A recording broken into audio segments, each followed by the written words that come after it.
উপস্থিত আজকের জালসার সভাপতি মশাই, আমার মঞ্চে বসে থাকা আলেম সাহেবান ও আমার সামনে বসে থাকা ইসলাম দরদি, ইসলাম পিপাসু শিক্ষিত শুধু মন্ডলী, সর্বগৃহে আল্লাহ রাব্বুল আলামিনের কৃতজ্ঞতা জ্ঞাপন করি, যিনি আমাদেরকে এই আরামের বিছানকে ত্যাগ করে এই ইসলামী সভাতে হাজির হওয়ার সুযোগ এনায়েত করেছেন। তিনি লাখ লাখ শুকরিয়া আলহামদুলিল্লাহ করে কোনো শেষ নাই। তারপর জাহান সারা বিশ্বের নবী নবী শিরকুল শিরোমণি নবী আহমদ নবী মুহাম্মদ রাসূলুল্লাহ সাল্লাল্লাহু আলাইহি সাল্লাম তিনের উপর শত শত দরুদ ও সালাম অবতীর্ণ হোক। আল্লাহুম্মা সাল্লি আলাইহি ওয়া বারিক আলাইহি ওয়া সাল্লিম। ভাই মুসলিম সমাজ, আমি আপনাদের সম্মুখে আল কোরআন থেকে দুই জায়গা থেকে দুটি আয়াতের টুকরোকে তেলাওয়াত করেছি। আসসালামু আলাইকুম। ভলেন্টিয়ার ভাই সকলকে আমি অনুরোধ করছি, আপনাদেরকে যে কাজ দেওয়ানো হয়েছে নিজ কাজের দায়িত্ব যদি পালন না করেন তাহলে সে দায়িত্ব নেওয়াটা আপনাদের উচিত হয়নি। যদি আপনারা আপনাদের সম্মান রক্ষা করার জন্য যদি দায়িত্ব নিয়ে থাকেন তাহলে বাজারে যেসব মহিলা এবং লেডিস মেয়ে ছেলেরা ঘোরাঘুরি করছে সেগুলোকে আপনারা একটু তাদেরকে দূরে হটার এবং সেখান থেকে প্যান্ডেলে নিয়ে আসার দায়িত্ব পালন করুন। বাজারের ভিড়টাকে কমার চেষ্টা করুন। যারা ভলেন্টিয়ার আছেন, এই ভলেন্টিয়ারের কাছে আমি এবারই বলছি, আর এই আপনাদেরকে বলা বলি করবো না, আর বারবার ডিস্টার্ব আমরা বক্তাকে দেব না। এই জন্য আপনারা যে যেখানে আছেন আপনাদের দায়িত্ব পালন করুন। বাজারের দিকে যান, ভিড় ভাড় খুব লেগেছে, সেসবগুলো আপনারা দেখুন, দায়িত্ব পালন করুন। আসসালামু আলাইকুম। বলেন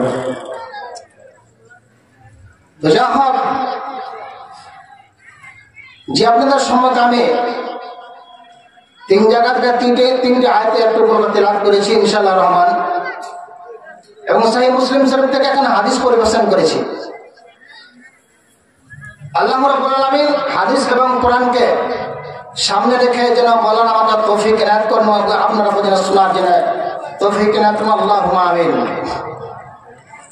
আল্লাহ রাব্বুল আলামিন এবং সরাসরি আপনাদের সময় আমি কোনো ভঙ্গিমা না করে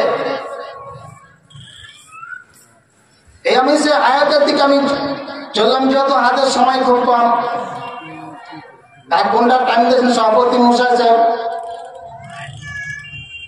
তো এবং যে আপনাদের সম্মুখে প্রথম আয়াতখানা আমি তুলে ধরেছি সূরাতুল আনাম থেকে আপনাদের সম্মুখে পরিবেশন করেছি। আপাতত এই সূরার আয়াতটাকে আমি যে কালাম পাকড়ে জমা রাখলাম, জমর খাতাতে, যে আপনাদের সম্মুখে আমি বিষয়বস্তু তুলে ধরেছি সেটা হলো আল্লাহর উপরে তাওয়াক্কুল করলে পরে কি আমাদের ফলাফল হবে, আল্লাহর উপরে ভরসা করলে আমাদের কি এমন সে ফলাফল হবে। ইনশাআল্লাহ রহমান এই আয়াতের উপর কিছু আলোচনা করব। আল্লাহ রাব্বুল আলামিন কি বলছেন দেখেন।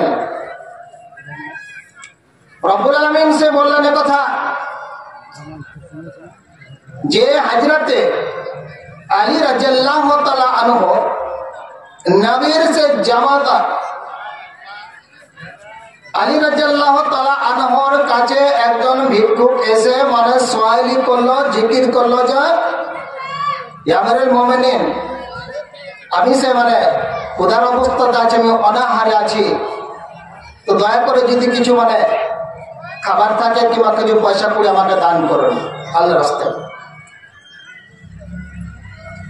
তো হযরতে আলী রাদিয়াল্লাহু তাআলা উনি বললেন হযরত হাসানকে, যে বেটা হাসান তুমি যাও, তোমার আম্মাকে যা কিছু বলো গা যে 1 দিরহাম টাকা চাইলো। এবার যখন 1 দিরহাম টাকা যখন চাইলো, যখন জুয়েলের আনতে, হযরতে ফাতেমা রাদিয়াল্লাহু তাআলা আনহা এবার বাড়িতে মাত্র 6 দিরহাম টাকা আছে।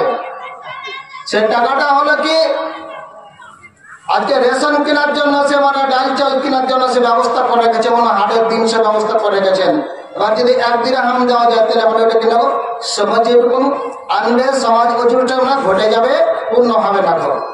একথা যখন বলল হযরত আলী রাদিয়াল্লাহু তাআলা আনহু ছেলে যা বললে কথা, যাবা এরকম ব্যাপার, তো যাও 6 দিরহাম টাকা নিয়ে চলে এসো। এবার চাম্মা যান আবার 6 দিরহাম টাকা চাইলো, টাকা মানে 6 দিরহাম দেওয়া হলো। এবার ভিক্ষুকে 6 দিরহাম টাকা তাকে মানে দিয়ে দিল। এবার চিন্তা করে দেখেন, বাড়িতে মাত্র 6 দিরহাম টাকা, আদার্স আর কোনো কিছু ব্যবস্থা নেই, সুব্যবস্থা করে নাই। এবার সমস্তটি মানে সে মানে ভিক্ষুকের হাতে তুলে দিল। যখন দেওয়া হলো, এবার বলে চিন্তা করলো যে আজকে তো বাড়িতে এরকম অবস্থা, খাবার টাবার কিছু নাই। হযরত আলী রাদিয়াল্লাহু তাআলা মানে একটা সরণের মানে ধারে, মানে বাড়ির সড়কের ধারে সে বাড়িতে নিয়ে বসে থাকতেন। এখন অবস্থায় দেখলো যে একজন আনসার মানে কি কাজ করছে, একটা উট নিয়ে মানে হাটে বিক্রি করতে চলে যাচ্ছে। এবার হযরত আলী ওই আনসার লোকটাকে মানে তার আঘাত করে তাকে ধরে তাকে বলছে, বাবা এটা তুমি নিয়ে যাচ্ছ কোথায়? এটা আমি বিক্রি করতে নিয়ে যাচ্ছি। যখন তুমি বিক্রি করতে নিয়ে যাচ্ছ, তাহলে তুমি এটা আমাকে বিক্রি করে দাও। বলছে দাম কত নিবে?